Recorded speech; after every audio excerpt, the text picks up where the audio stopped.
Hello, this is Ed Sylvan, CEO of Sycamore Entertainment on the OTC market, symbol SEGI, back again with another video. This video is addressing some of the comments that have been coming in based on my recent posts on X, and the feedback I've been getting has been quite interesting. So thanks everybody for posting comments and asking questions. And I just wanted to address some of those questions because what those questions have showed me is that there's a lot of understanding and a knowledge that needs to be obtained in order for us to move forward. And I also want to speak to some of the negativity that's been coming in as a result of my posts. And I will address the negativity first, and then we'll go on to other things. One of the comments that I received as early as this afternoon was from someone on StockTwits that was saying that I was benefiting from their losses. And I just want to address the fact that this person has a tremendous amount of anger, which tells me that they trade emotionally. And you can read, in fact, you can read my full post on X. I responded to this individual, and I actually feel sorry for them because they have no understanding of how the stock market works. First of all, when somebody buys shares from on the open market, they're actually buying those shares from another investor who had those shares prior to the transaction. And when the transaction is settled, the shares go to the buyer and the buyer's money goes to the seller. And it has nothing to do whatsoever with Sycamore Entertainment or any company that is of the stock that they're trading. But this person thought that they would come out and accuse Segi or myself of benefiting from that transaction. And as I said in my post today on X, in no way does any public company, including Segi, benefit from any sales and trades that happen between traders. The only way that Segi has any benefit whatsoever is through financings, whether that's a 506 Reg D, a Reg A plus, a direct investment, a private placement. Those are the only ways that Segi can get capital into its treasury. So this person is just sort of speaking from a tremendous amount of ignorance and anger, and it basically says to me that this trader and investor shouldn't be in the markets. They're trading on an emotional basis.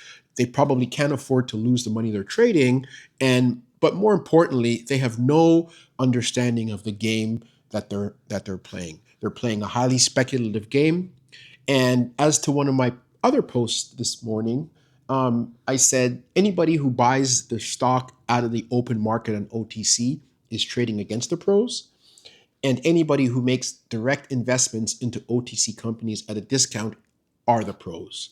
And that's the difference between winning and losing a lot of the times in the OTC market. If you go back to my first video, one of the things that I did say was that the OTC markets is actually a venture market, and a trading market is NASDAQ. And that's never going to change. So when you're buying stock out of the open market and the OTC, you're basically trading on emotion, you're trading on price action, you're trading with no information, you're trading on instinct.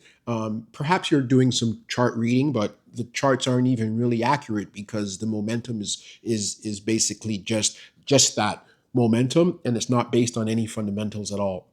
So you're just sort of playing hot potato with those shares, and you're a victim of sort of the merry-go-round chair. And he who gets left without a chair takes the loss, or as they say on the OTC, holding the bag.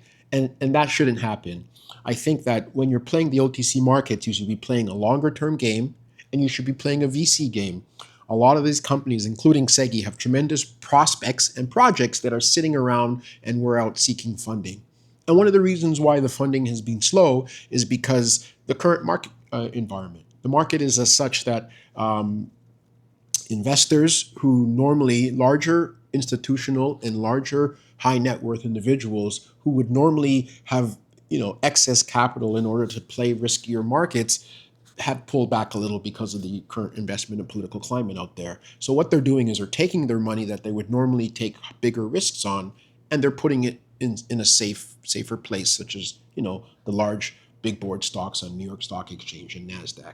And that leaves little room for smaller, higher risk investments to be able to, investors and companies to be able to raise capital. So what I'm doing through this whole series is educating smaller investors that are more willing to accept that risk, don't really have the capacity to buy those higher price shares, educate them on how they can participate in this VC type market so that they could have the opportunity, not the guarantee, but the opportunity for returns if, as and when any of these companies, execute their business plan, including SEGI. I had another question about asking for an update. And one of the things that I did say was that, and I've been saying for the better part of 6 months off and on social media, is that we do have a tremendous amount of excellent new content ready to go. Our UI is prepared in the back end, ready to go. But in order to execute and launch this, we need funding. And we had funding in place, but again, because of the political climate, at the tail end of last year and going into this, administration from a political standpoint, a lot of investors got cold feet. A lot of them were affected by the current tariffs that are happening, and they just didn't see an opportunity or a willingness to be able to put money into higher risk investments. So that really put a cold towel on our prospects in order to raise that money, and we too had to pivot and adapt. And so what you're seeing through these videos is us adapting. As Darwin said, it's not the strongest to survive. It's not the smartest who survive. Those who survive are the most able and willing to adapt to the current situation. And that's what we're doing. We're making pivots. We're adapting. And I think one of the best places to be able to seek capital now is through smaller investors. I used the term in one of my last videos, dispersed costs and concentrated benefits. And I think that there might be some people out there in the base, and there might be some people out there that are interested in investing in the OTC markets that, through education, will be able to understand that there's a better way than just buying open market stocks, open market shares, because again, you're just competing against the pros. The pros, more often than not, including in SEGI, have gotten their shares at a significant discount towards trading right now. And the second that you buy, you're at a disadvantage to those pros.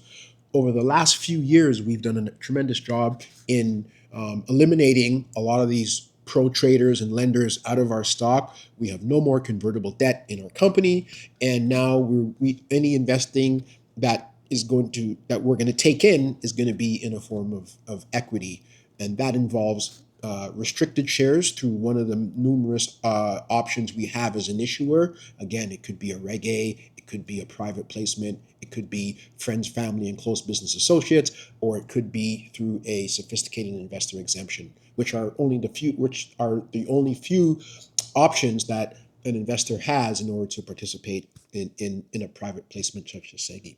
But once that happens, and we're well on our way to doing that, we're having a tremendous amount of dialogue in that respect. But once that happens, we'll be able to unlock these opportunities that we have, and we'll be able to move forward.